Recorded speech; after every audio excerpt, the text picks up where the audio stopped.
Mga classmate, may adlaw. Amo na akong girenovate nga kitchen mga classmate. Hapit na nahuman.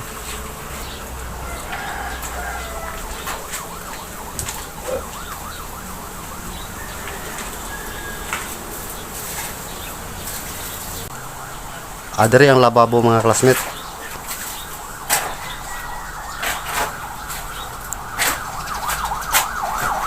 Paingon diri. Ako itulo sa inyo mga classmate unsang standard nga height sa lababo sa iyang sink. Adya nga sign mga classmate na room.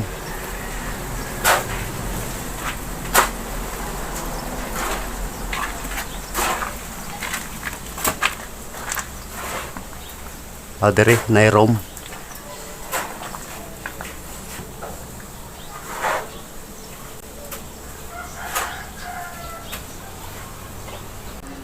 Akin ni extra lang yung lababo mga classmate kaya nasa lababo dito sa sulod. Akin ni extension lang ni mga classmate. Nakasugod may forma sa lababo mga classmate. Ang standard nga height sa lababo gikan sa flooring 80 cm. Pero kinaya ako mga classmate, ako siyang 85 cm. Kaya naay di ganahan og 80 cm mga classmate. Kay sakit kuno sa hawak o manghugas. Ako siyang 85 cm. Sakto-sakto siya mga classmate. Nga dili ta magyuko. Kung mahugas sa plato, dili sakit sa likod. Nahuman na mo kabilya mga classmate.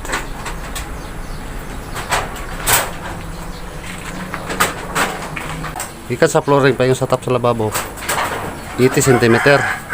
Pero ang ako mga classmate, akong 85. Dayon ang iyang kalapat 60 cm. 60 cm. Ang kulang na lang mga classmate, ang forman lang din sa sink. Amo na yung sink mga classmate. Amo na akong pagsukod karon. Manan ako forma sa sink mga classmate.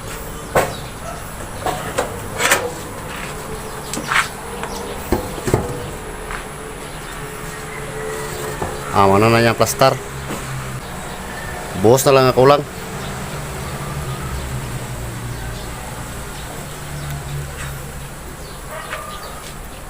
Ada ako to bakong video mga classmate.